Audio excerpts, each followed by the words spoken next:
बिस्मिल्लाहिर्रहमानिर्रहीम। अस्सलाम वालेकुम। उम्मीद करती हूँ आप सब ठीक ठाक होंगे। अल्लाह ताला सबको अपने हिफ्ज़-ओ-अमान में रखे। आज मैं आपके साथ शेयर कर रही हूँ आलू, गाजर और मटर का मज़ेदार सा कॉम्बिनेशन। ये सब्जियाँ सबको पसंद होती हैं और विंटर्स में हर घर में बनती हैं। सबको बनानी आती हैं, लेकिन सबका बनाने का थोड़ा सा जो तरीका है वो डिफरेंट होता है। तो मैंने सोचा कि मैं आपके साथ अपना तरीका जो है वो शेयर करूँ। तो उसके लिए मैंने पैन को रखा फ्लेम पे। तकरीबन 6-7 खाने का चम्मच मैंने ऑयल डाला आपके सामने, और मैंने एक दरमियाने साइज़ की प्याज ली थी, उसे मैंने ग्रेटर से ग्रेट कर लिया। फ्लेम मैंने अभी मीडियम लो रखा है। अब मैं इसमें इसके साथ मैंने अदरक लहसुन का खाने का चम्मच लिया, पेस्ट लिया मैंने अदरक लहसुन का, वो भी डाल दूँगी इसमें इस तरह से। अब मुझे इसे तकरीबन 5-6 मिनट तक मीडियम लो फ्लेम पे इस तरह से फ्राई करना है, ताकि प्याज का जो पानी है वो ड्राई हो जाए और अदरक लहसुन का भी जो एक तेज़ एक खुशबू होती है वो भी थोड़ी सी कम हो जाए इस तरह से। 5-6 मिनट मैंने ऑयल में फ्राई किया तो प्याज, लहसुन और अदरक जो है उनका कलर चेंज हो गया और उनका पानी भी ड्राई हो गया। ठीक है, बस इतना ही करना है, इससे ज़्यादा ब्राउन नहीं करना। अब मैं इसमें 1/3 कप पानी डाल दूँगी इस तरह से। अब इसमें जाएंगे सारे स्पाइसेस।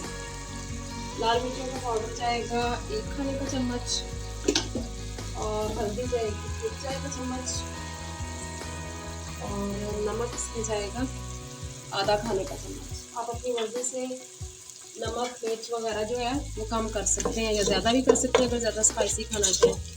इसके साथ ही मैं इसमें डाल दूँगी, मैंने तकरीबन एक दरमियाने साइज़ की कटी हुई टमाटर ली है इस तरह से, मैंने ये डाल दिया। अगर आप टमाटर ना डालना चाहें तो आप 2-3 खाने के चम्मच दही भी डाल सकते हैं इस तरह से। अब मीडियम लो फ्लेम करके मैं इसे थोड़ा सा भूनूंगी ताकि टमाटर जो है अच्छे से सॉफ्ट हो जाए और ये अच्छी सी ग्रेवी बन जाए इस तरह से। टमाटर अपने पानी में अच्छे से नरम हो जाएंगे। 4-5 मिनट में टमाटर जो अच्छे से सॉफ्ट हो गए। आप देख सकते हैं किस कदर खूबसूरत सा एक मज़ेदार सा मसाला बन गया। अब मैंने मटर लिया है तकरीबन 1 कप। ठीक है, ये मैं डाल दूंगी इसमें, और इसके साथ मैं डालूंगी गाजर। मैंने तकरीबन आधा किलो गाजर ली थी, उसे धो के इस तरह से मैंने काट लिया, धोया, छीला और फिर मैंने उसे इस तरह से काट लिया। ये मैं डाल दूंगी। अगर आप अच्छा सा मसाला तैयार करेंगे ना ये सब्जियां बनाने के लिए, तो आपकी जो सब्ज़ी है वो बहुत मज़ेदार और जायकेदार होगी, और अगर आप स्लो फ्लेम पे बनाएंगे तो उसकी लज्जत और खुशबू वो लाजवाब होगी इस तरह से। अच्छा, इसमें आलू जाएगा। 2 दरमियाने साइज़ के आलू थे, छील के काट लिए, वो भी मैं डाल दूँ। इसमें पानी डालने की तो बिल्कुल भी ज़रूरत नहीं होती। सब्जियों में खुद ही इतना पानी होता है कि वो अपने पानी में खुद ही अच्छी सी नरम हो जाती है।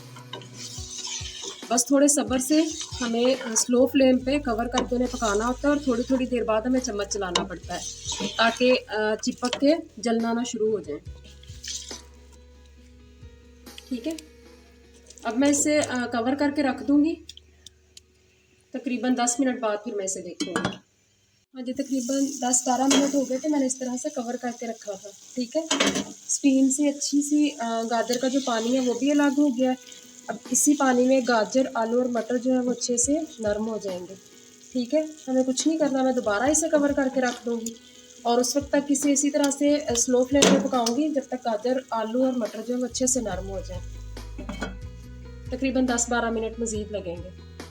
हाँ जी, तकरीबन 20 मिनट के लिए मैंने बिल्कुल स्लो फ्लेम पे इस तरह से कवर करके रख दिया था।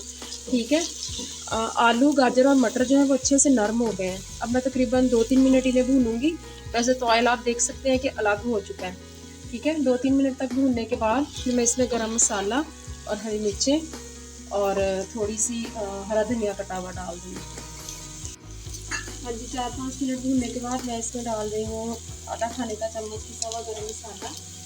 ठीक है, थोड़ी सी कटी हुई हरा धनिया और हरी मिर्चें इस तरह से। ठीक है, कटा हुआ हरा धनिया और हरी मिर्चें डाल के इस तरह से इसे मिक्स करेंगे। मज़ेदार से आलू, मटर और गाजर की जो सब्ज़ी है वो बनकर तैयार है। आप भी मेरी इस रेसिपी को ट्राई कीजिएगा, और अगर आपने अभी तक मेरे चैनल को सब्सक्राइब नहीं किया तो प्लीज़ सब्सक्राइब माई चैनल। दुआ में याद रखिएगा। अल्लाह हाफ़िज़।